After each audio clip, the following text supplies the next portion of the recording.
Before I officially start this episode, I just wanted to do a quick little thing here. As you can see, we are going to be talking about the episode Mad Love, based off of Batman the Animated Series, and it contains some things on domestic abuse and toxic relationships. Now, if anyone here new to the channel, I like to just lighten up the mood by making jokes throughout the story and just to brighten the mood for people.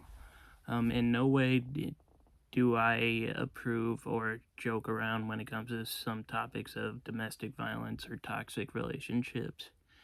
If anyone out there knows anyone or anyone who is in this type of dangerous situation, do everything in your power to help them.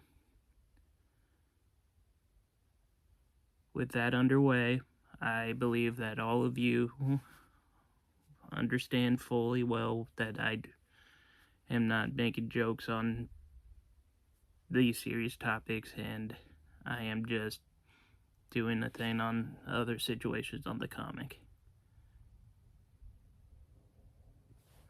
So with that underway, hello and welcome back to another session of Therapy and Panels.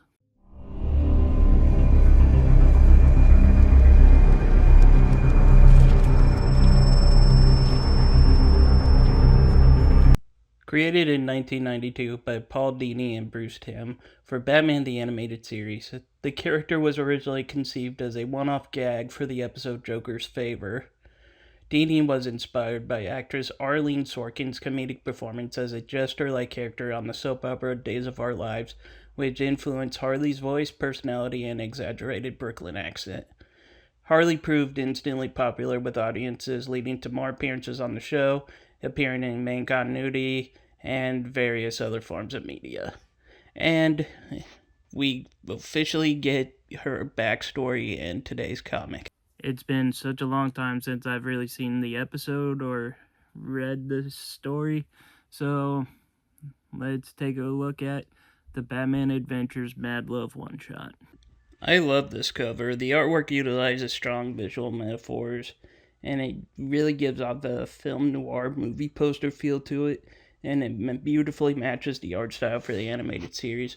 One big thing I gotta give is it gives the more better, improved look of the Joker than the new Batman the Animated Series look.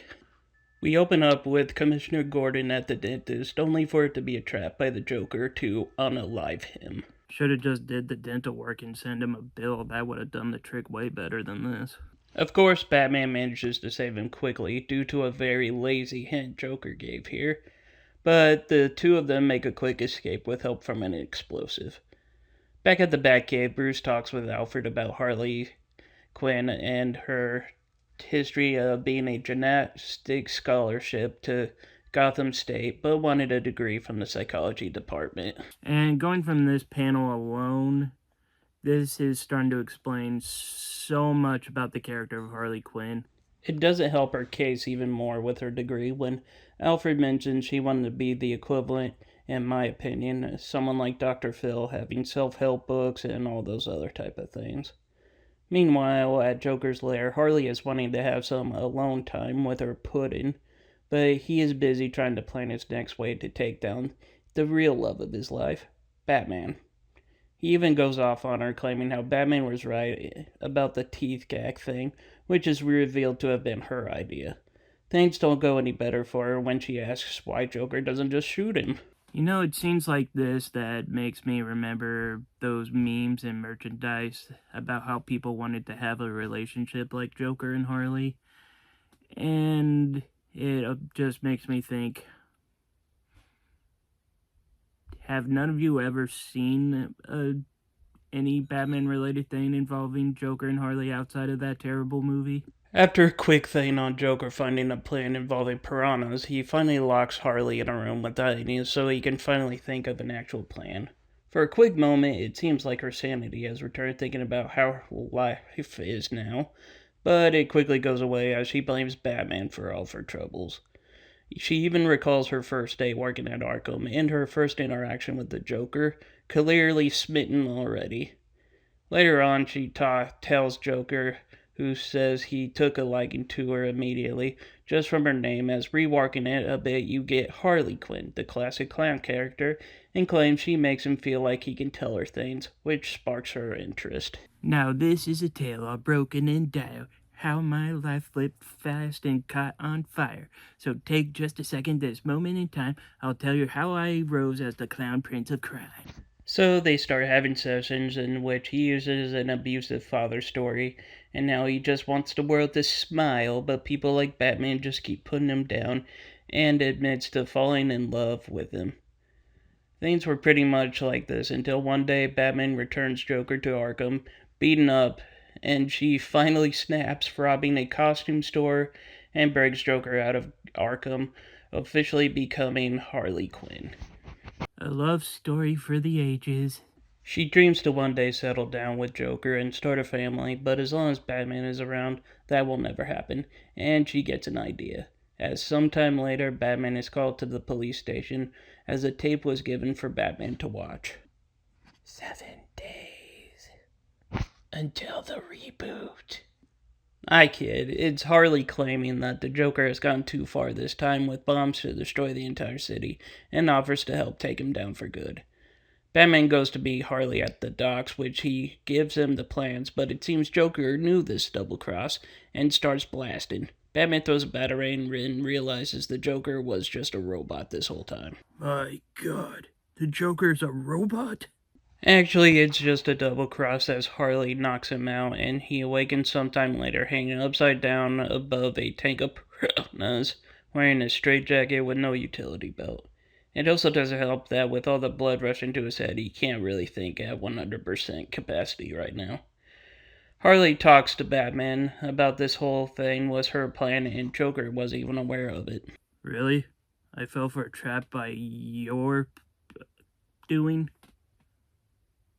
I need to rethink my life some right now.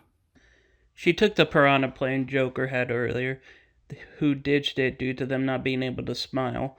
But with Batman upside down, it looks like they are smiling, so the plan could work. Before she ends them, she says it'll be great for her and Joker to finally be together, which causes Batman to laugh and starts getting into her head about how Joker doesn't truly care, even stating the abusive father line was a lie to gain sympathy, much to the apparent heartbreaking realization she seems to have. Face it, Quinn. The only person that Joker truly ever has cared for or loved is me. She decides to end him, but Batman quickly convinces her to have Joker by her because he won't believe that she took him out otherwise.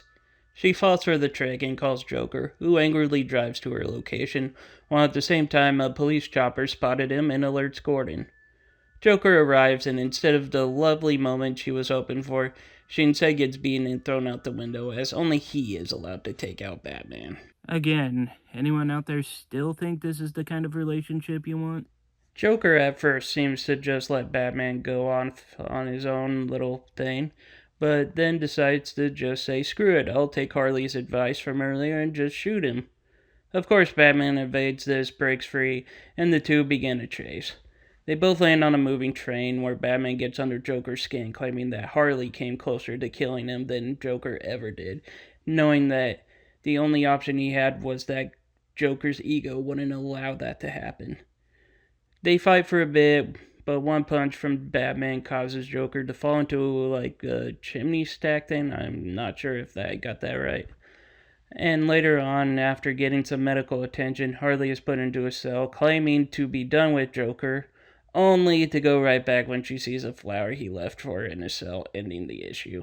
So that was the one shot of Mad Love, and for my diagnosis, it is a sad yet pretty good story. We get the full origin story for Harley Quinn, and it is a story of a poor, manipulated girl who got brainwashed into a domestic relationship that is nothing but messing with her own mind, beating her to the point to where she just thinks it's all just normal lovey-dovey stuff. and it's really sad, and for me also irritating, because over the years we've had things like, as I mentioned before, memes and Hot Topic and the Suicide Squad film make it out to where people say, I want a relationship like this, and this is definitely not the case. Anyone who thinks otherwise, it needs some serious help to themselves. And with that, that is the end of today's session. Thank you all for attending. If you liked the video, please be sure to leave a like, comment, and subscribe. And until next time, I am the Super Guru, signing off. And don't worry, the month of love will be a bit more lovey for the rest of the years. Month, not year.